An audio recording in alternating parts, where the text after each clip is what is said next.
coming to Sex Talks. My name is Emma Louise Boynton, and I'm the host and founder of the platform, which I set up in order to engender more honest, open, and vulnerable conversations around sex, intimacy, and future of gender relations. We are sitting in the wonderful Fennec, and very aptly in the lingerie section, which just feels extra glam and gorgeous. I am joined tonight, of course, by the wonderful Megan Jayne Crabbe. She's an OG Insta creator, best-selling author of Body Positive Power, presenter, and all-round ray of internet and IRL sunshine, which is a lovely thing, highlighting why we should be treasuring rather than abusing our bodies. So welcome to Sex Talks, Megan. Oh, thank you so much for having me. And thank you everyone for being here. This is really lovely to do things in real life. The purpose of the conversation this evening is to understand the impact and functioning of restrictive body ideals in our society, how they're connected to and reinforce patriarchy, and how they affect the way women experience sex and pleasure and sensuality. In better understanding what Naomi Wolf described as the beauty myth, my hope is that we can also articulate how the fuck we shed the shackles of these limiting beliefs so as to be able to live in our bodies a little more joyfully, something that you showcase, I think, to absolute perfection. Lest we forget, without our bodies, we have nothing. To get started then, Megan, I would love us to be able to begin with your personal experience dealing with body image issues, as it was your battle with an adolescent eating disorder initially that eventually led you to the body positivity movement and hence to everything you're doing and building now. Can you remember the first time you felt conscious of your body in a negative way? Just a heads up, I'm going to be quite honest, and I'm going to try my best to obviously not be triggering or anything. If anyone does feel a certain way at any point, I will not be offended if you leave. Just take care of yourself and take a beat, and that's absolutely fine. So I would say that I started having body image issues when I was 4 years old. First day of primary school, I just remember going in and thinking, oh, I'm different. I grew up in a predominantly white working class town, and I was just like, okay, I'm the only brown one. I'm definitely wearing at least a size bigger than everyone else. When I look at my thighs in this little primary school chair, why am mine taking up more room than the girls next to me?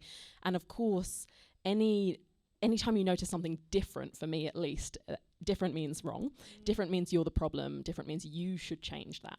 So that's when it began, and I picked up a lot of diet culture around me. I flicked through my mum's magazines. I heard conversations about diets between, the women around me. And I got this message that, fat equals bad. Smaller equals better. There is only one way to be beautiful. And I genuinely thought for my whole childhood, well, I'm going to grow up and look like Rachel Green. So, it's all going to be fine. It's all going to be chill. I'm going to be happy and men are going to love me, etc., etc. I was never going to look like Rachel Green. First of all, she's a blonde white lady. It just wasn't going to happen. And it didn't need to happen because thankfully I'm very happy where I am.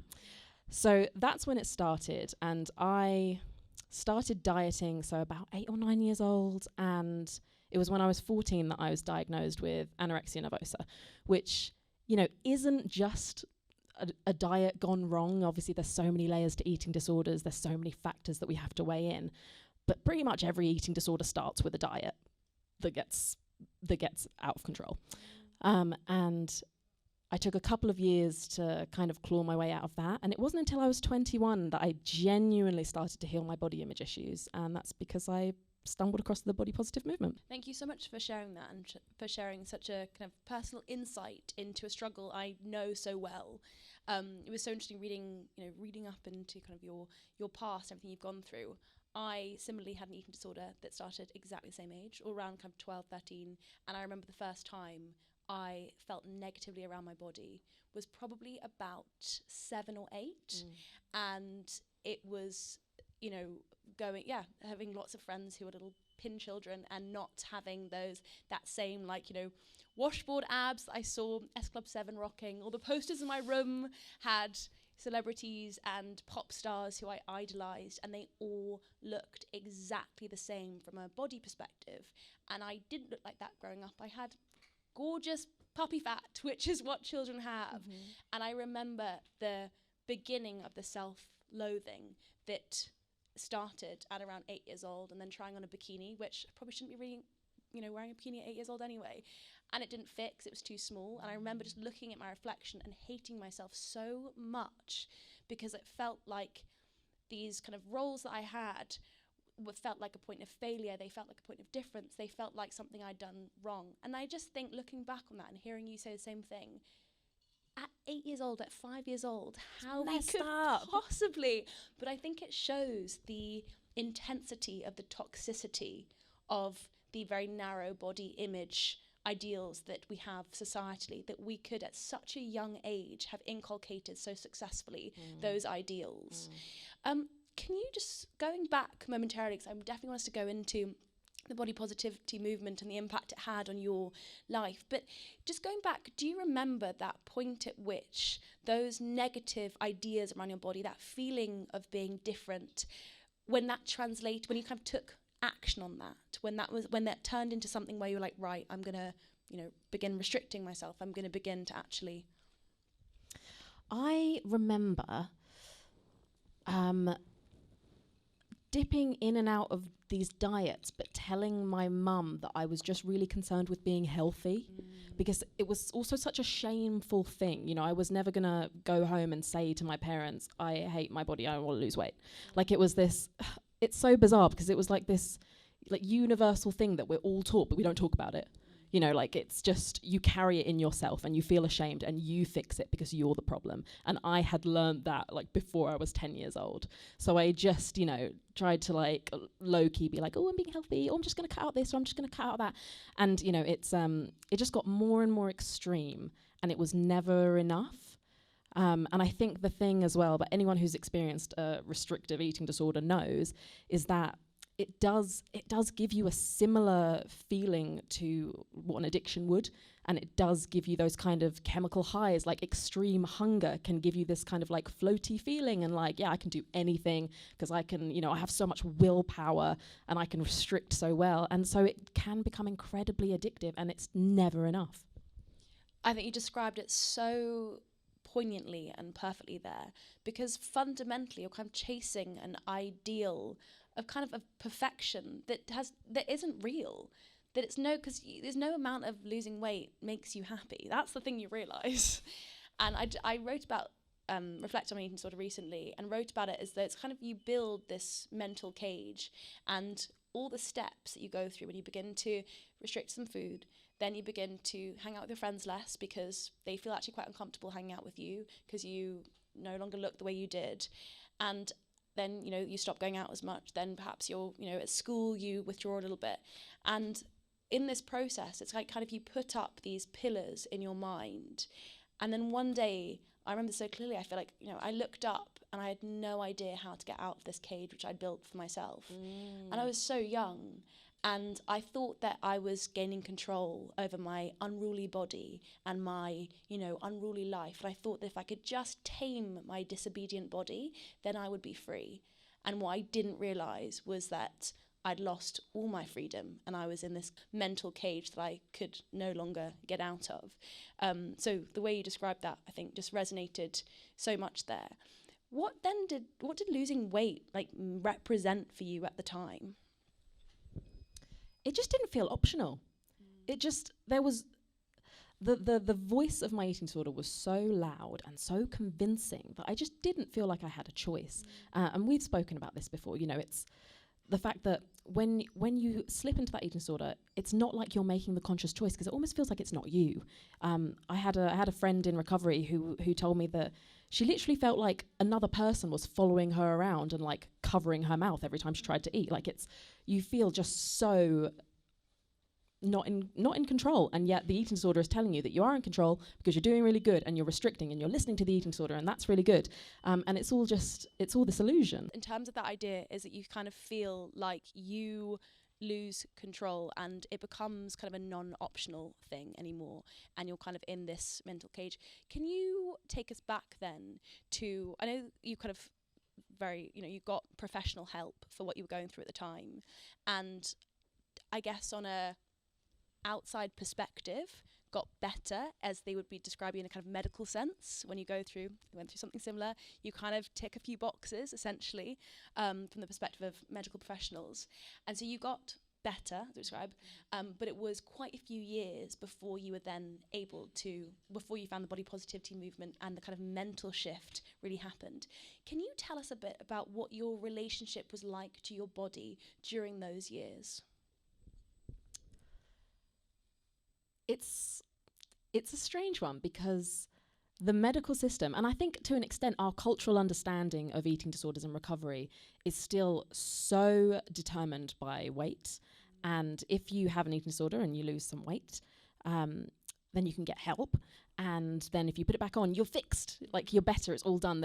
There's no real awareness that this was a mental illness. There's so much onus on just what your body looks like. Even if we talk about, who can get help or what a valid eating disorder is, quote unquote, because there should be no weight. There should be no weight requirement, weight criteria to get support and get help, but there is. And I think as soon as I then weight restored, they were like, oh, phew, she's fine. Off you pop. Have a nice rest of your teenage life. Jesus. Teenagehood is so hard. It's so difficult. So hard, especially when you go back into it. And, so I spent 2 years in and out of hospital. I spent some time in a like psychiatric facility for young people. And then I was just back in the real world in a body I didn't recognize, because in my recovery, once I had kind of committed to my recovery, I went all the fuck in. I was like, I'm not spending another day in this hell. I am getting weight restored and I'm going back to my life. And it happened so much quicker in my body than it did in my mind. I was not ready for it. So I was there, back at school with all my friends in this body that didn't feel like mine. It felt like this like alien thing that I was just like kind of carrying around and just trying to avoid everywhere I went. I would put towels over the mirrors in my house when I took a shower, because I just couldn't be faced with myself. I was so terrified, and I felt like I could feel my flesh on my body. Like, I would sit there and I would feel like, oh, I can feel it, I hate it. So yeah, it was just a completely disconnected, really disorientating relationship. And I think what you described there so perfectly is such a reflection of the way our society, to your point, deals with eating disorders as though they are a malady of their body and not a malady of the mind. And it means that during recovery, I did the same thing. I got professional help, and it was a tick box, like, oh, you put on a bit of weight, off you go then. And no work had been done to do the kind of mental work that needed, the unbuilding of the cage hadn't happened at all.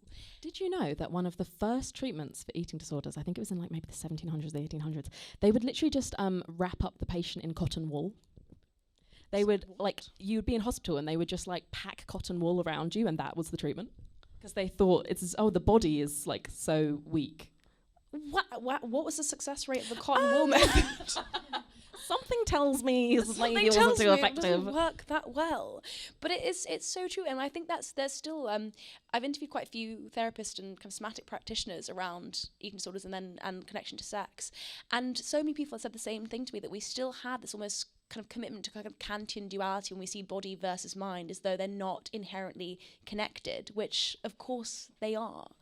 So you were in this kind of phase of feeling like you were not existing in your body. So there's this separation of mind versus body.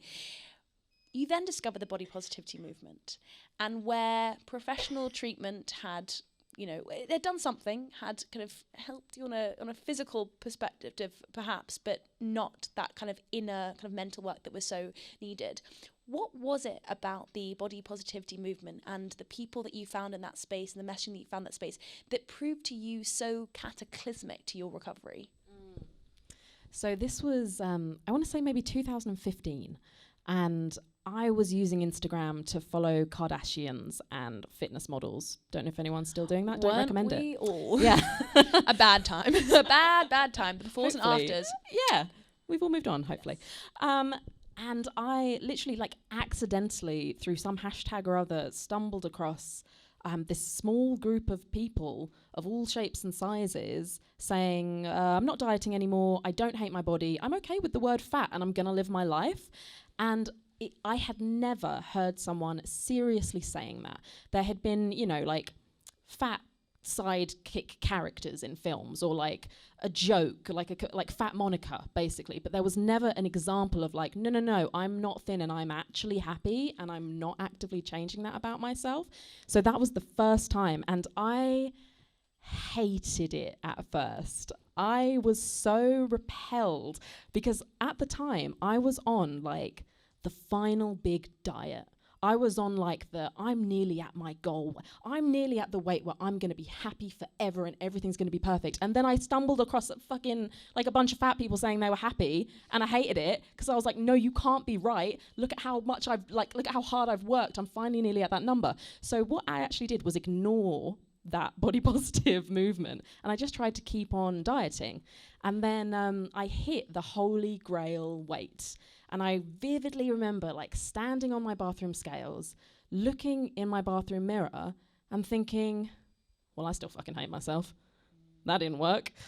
And then the pictures just kept coming back to me. And there was one specific woman, like plus size woman, wearing a bright red bikini. And she just kept like flashing up in my mind. And I thought to myself, well, shit, what if she's right? Like, what if there actually is another way to feel about myself and to do life? And I couldn't shake it. So then I went back and I followed these people and I started kind of taking in what they were saying. And then I started reading the books that they were recommending, or like listening to the TED Talks, and, you know, and it changed everything. It changed the trajectory of my whole life. And you said before, I think, that you felt that for the first time within the body positivity movement, you felt that you were discovering people who understood your experiences in a way that they hadn't been understood previously. What did you mean by that specifically? I think it was the first time I'd ever seen anyone openly talking about fat phobia as an issue. Because I think even sometimes within eating disorder recovery, we dance around the issue of fat phobia. Because often, you know, if you've gone through an eating disorder, like essentially being fat is your worst fear. Like, I was absolutely fucking terrified. I couldn't, if someone said the word fat to me, I would like have a bodily reaction. It was visceral. What was that from? What did you fear around fat and our cultural depiction of fat? I mean, I think, also, can I just say, who grew up in like the 90s, early 2000s? Like, who remembers? Like, we weren't in some kind of fever dream. It was awful. Like, the things that we were consuming every day were like abhorrent. Like, the level of fat phobia, the lack of representation, the crash diets, the Kate Moss, nothing tastes as good as skinny feels, the freaking super size versus super skinny on TV. Like, it was a never-ending barrage of fat phobia. And so, of course, we all absorbed the messaging that being fat is the worst thing you can be. We did not see fat characters who were happy. We did not see romantic storylines or sexual storylines of anyone who was above a size 8. So of course we absorbed that, and I was just, I was terrified, because to me, fat equals failure. Yeah. And then when I went into body positivity, and there were people like unashamedly just saying, yeah, I'm fat and what? Like, I'm fat and I'm beautiful. I'm fat and I'm not any of these stereotypes that people think about fat people. So suddenly it was realising it's not this kind of end of the world that had been depicted as, but actually another pathway of living a really joyful life. Yes, and it can just be a neutral descriptor, like I'm tall or I'm brunette or I'm fat, you know? And as soon as you say that, and as soon as you recognise that, it just highlights how these notions are imbued with meaning because of our culture. Like, nothing is inherently good or bad about any of these descriptors: fat, thin, beautiful.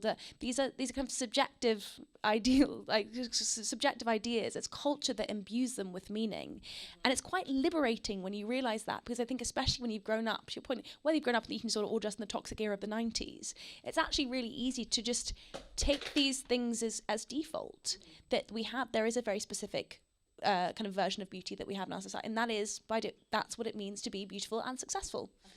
And I think it's worth pointing out as well, in this specific time, that is what we are taught. Like, it has not always been the case throughout history that the body ideal for women is slim. I mean, if you go back 200 years ago, just go and look at some freaking art, man. Like, softness was revered, softness was adored, and it is literally because of industrialization and how food was more easily accessible to people who with lower incomes back in the day, that thinness was then raised to this height of superiority. So there's always something about class in there as well. Yeah. Generally speaking, if the higher class women are the ones who prize looking, I guess, the most rare. So at that time in history, back in the day, it was rare to be bigger, because if you were bigger, that meant you could afford, money.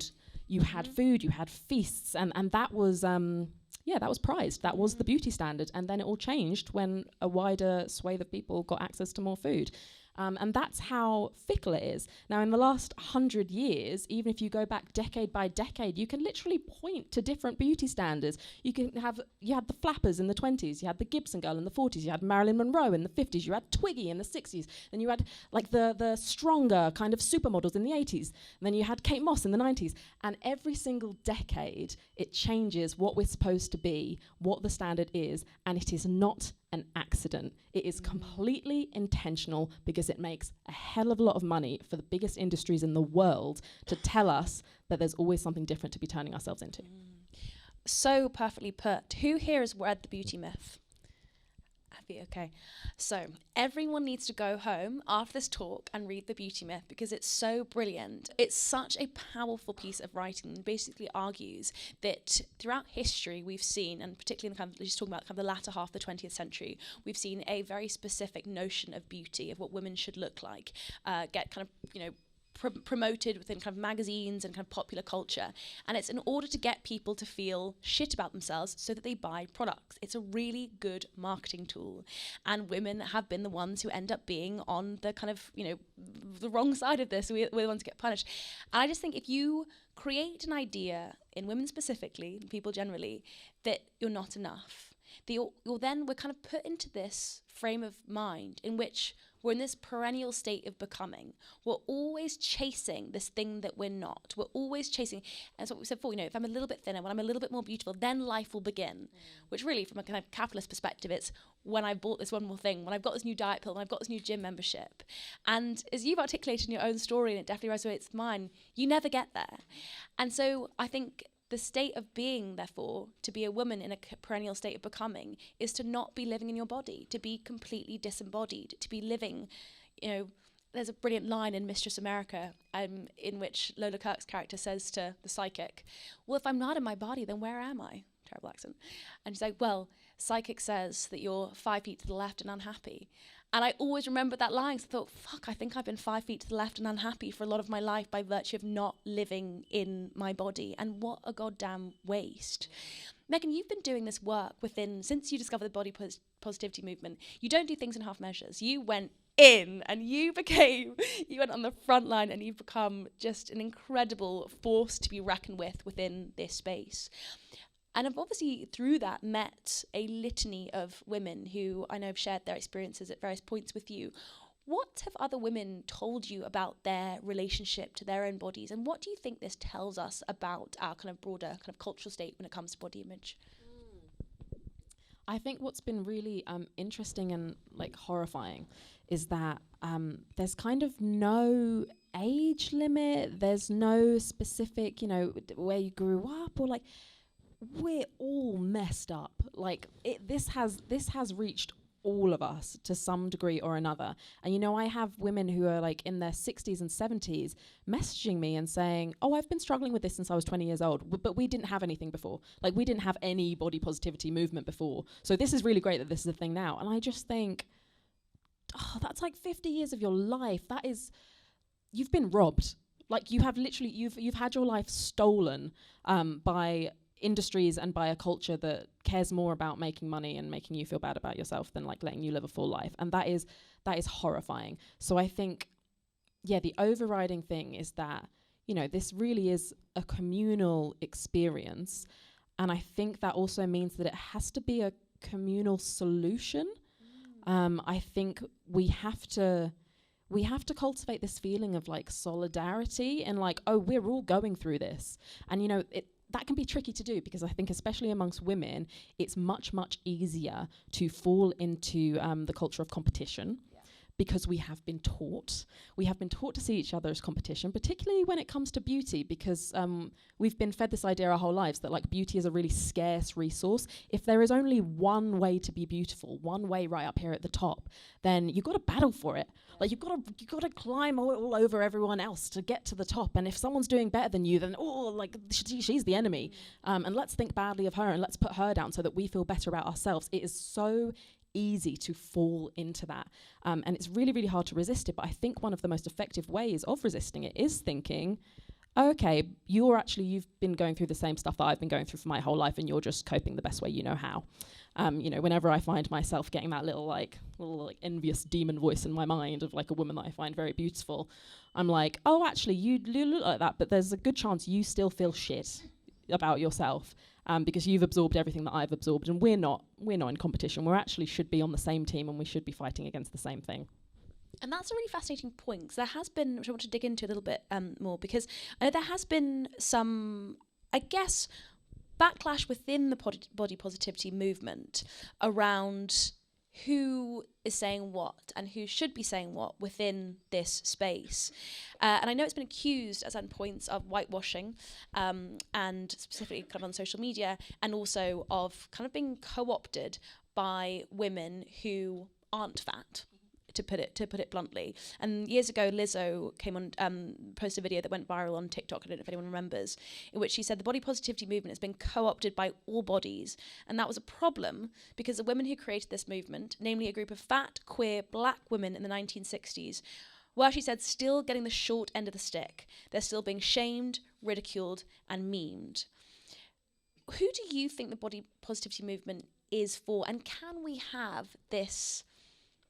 What does inclusivity look like in this movement? Because it's a thorny question, because on the one hand, I do think, to your point, we need to all be on side, but it's a very legitimate question. We can't just have a movement that's then co-opted by thin white women. You're right. I mean, this is tricky, and I'll answer really honestly, because also first of all, there have been many people over the course of like the 10 years that I've been doing this who have said that I shouldn't be speaking about this, because I'm like on the small end of plus size, just about.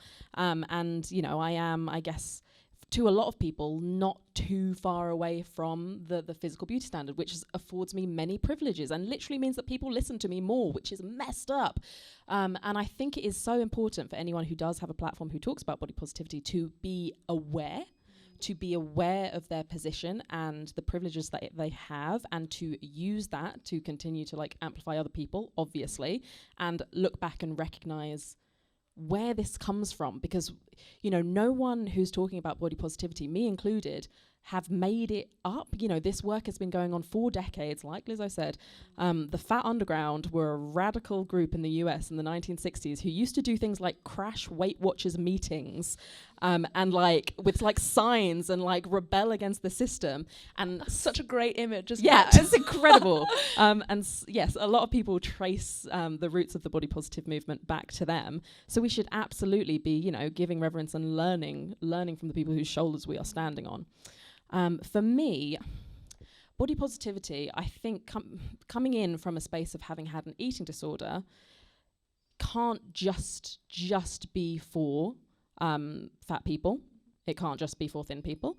There has to be room for different perspectives and different conversations. So I tend to define body positivity as having two parts to it. There is the personal, which is body image, which is how you feel about yourself, which is subjective. And then there is the political, which is, let's talk about cultural fat phobia. Let's talk about patriarchy. Let's talk about systemic racism and how this impacts the way that different groups of people feel about their bodies.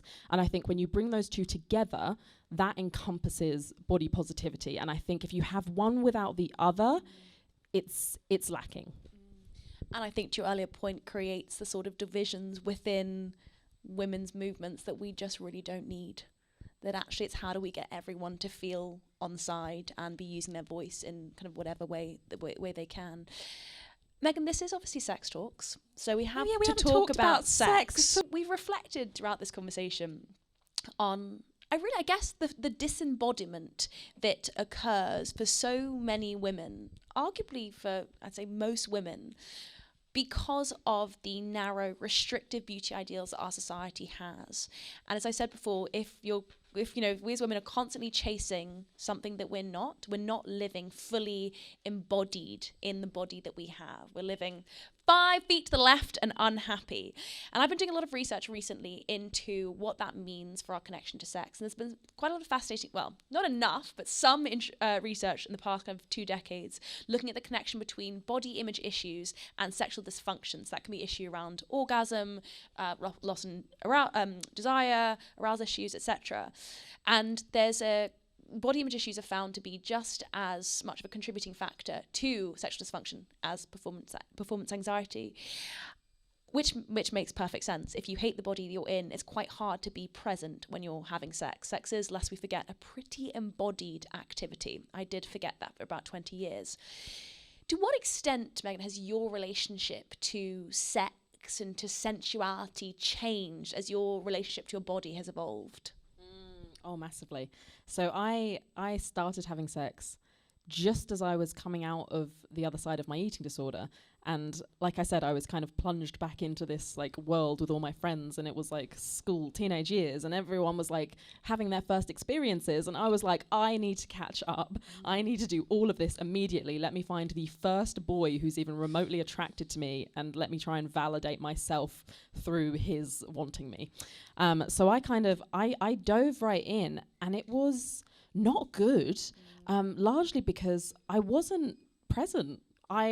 I fully just believed that sex was a performance, and in order to do sex well, you just had to make the male person there happy, and then tick, you've done great, you are sexually desired, you can take that validation home to the bank.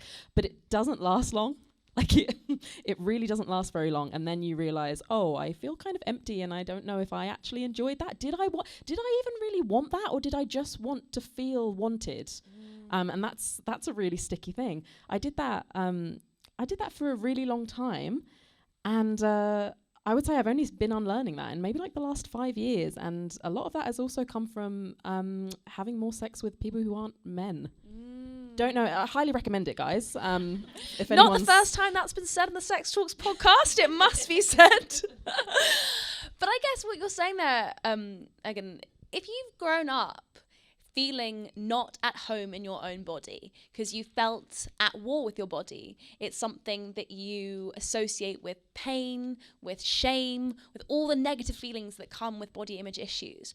How on earth are you going to turn up in the context of sex and be able to own your pleasure and be able to advocate for your pleasure when pleasure is kind of anathema to the way you've seen your body previously? When I did sex therapy a few years ago, which was off the back of having an eating disorder for many, many years, it was the first thing my sex therapist said to me. She was like, if you are at war with your body, you will struggle to enjoy sexual pleasure.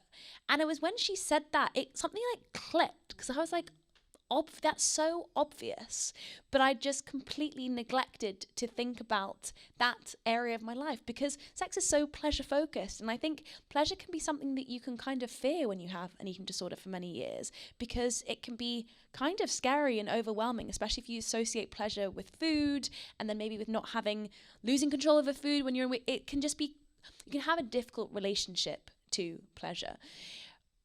Staying on pleasure, you just mentioned that your relationship to sex and sexuality has evolved and changed, and not sleeping with men has been a contributing factor to that. Tell us about your relationship to pleasure. So, after I came out of my eating disorder, it took me a long time to, first of all, heal my relationship with food and get back any kind of enjoyment from food because I equated food with morality in a big way that a lot of us do. You know, like those classic phrases like, oh, I can't eat that because it's bad. Oh, I've been so good this week, I deserve this or that or the other. We literally, like, how we see ourselves, whether we are good or bad people, is dependent on what we eat, which is so messed up. And I had to try and reclaim an element of pleasure through eating, which, by the way, there's nothing wrong with. I think we have this really bizarre idea in our culture that eating is just fuel your body and be on your way. Food is meant to be enjoyed. It's one of the most wonderful things that we have in our human experience, and it's culture and it's community, and it's like a beautiful ritual, and also it just is good. Like, it's just fucking good. Has anyone ever tried cookie dough? Like, it's just delicious. And I think I had to heal that relationship with food and allow myself to feel that pleasure without thinking that I was a bad person, to then allow any other avenue of pleasure into my life. And I'm not going to lie to you, I think this is something that I am still unlearning now. This idea that you have to do something to be worthy of feeling good, and that you can't just have a day where you just feel good things, and that's okay because you didn't work hard enough, you weren't productive, or you didn't get your list done, or there's always a reason. There's always some reason why we don't deserve to feel good in our bodies and enjoy things. And I'm starting to think that is just capitalist patriarchal nonsense, but it's really hard to unlearn. It's so deeply ingrained. Yeah.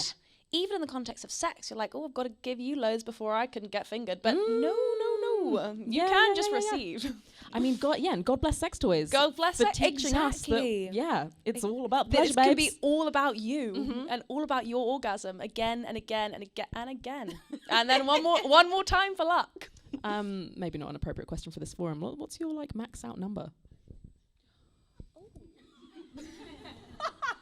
Go on, show off. Wait, do you mean setting on a vibrator? No.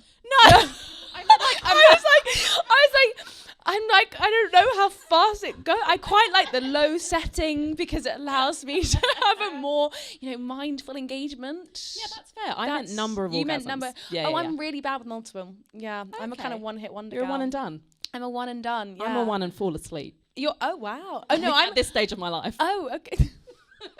Yeah, I'm a one and continue, but it's not gonna happen again. Okay, that's fair. But joy's still happening. Still want to be there. Still happily participating. But feel like, I was actually, it's so awful. I was about to say, I feel like I earned my keep, which is it shouldn't be about earning. It was about enjoying it. But I have to say on that, it has taken me, and I'm still navigating that now. And I've been through sex therapy. I run a platform called S3x Talks, and I'm now 32. And I still struggle in the context of sex, partnered sex specifically, to allow myself to feel pleasure and to know, and I can feel at points that kind of control mechanism comes into my mind of the control of have I showered? Is my body gross? Quite a lot of negative voices come into my head that are a reflection, I think, continually of just that body shame that is so rooted in the eating disorder, and it will just latch onto something. Do I look, is this an unflattering angle? There's just I'm looking for something to fixate on, to worry about, and it's always in relation to how the other person is perceiving me. And although now I can kind of override that and be like, he's so lucky to be here, you're a goddamn goddess, I have to go through my mantras, but that negative voice is still there. Because I think, as you said, it's really hard to unwire ourselves from this programming that was instituted from such a young age. I mean, what's that really famous quote? I can't remember who said it. Something like, men watch women and women watch themselves being watched. Is it John Berger? Ways of Seeing? Yes. Yes, so men get to look at the world or look at women and take it in and enjoy it. But we are just constantly conscious of how we're being perceived, and that is so apparent in sex. I think for the majority of my sex life, I have just spent the entire time just projecting and just thinking, what do I look like from where they are? How should I maneuver? What noise should I make? What would be the most pleasing for them? That's not good sex. It's performativity. Because you brought it up, do you feel the pressure of the male gaze to be absent when you're not sleeping with men, but you're participating in partner sex? Not entirely. I think it's really dependent on the person that you're sleeping with, and also I think how much work they've done on themselves, because let's be honest, we've all internalized misogynistic bullshit around beauty standards and how we look, and we can project that onto anyone that we're with. I think it's easier to detach from it. There's definitely less of it. And I think the biggest difference is that, like, sex, for me, like, sex with a woman is just fun. Like, it's less attached to ultimate outcomes. I mean, like, great, we can, like, come for days and that's wonderful, but also we can just have a jolly time. And if one of us is like, you know, okay, so we can move on now, that's fine.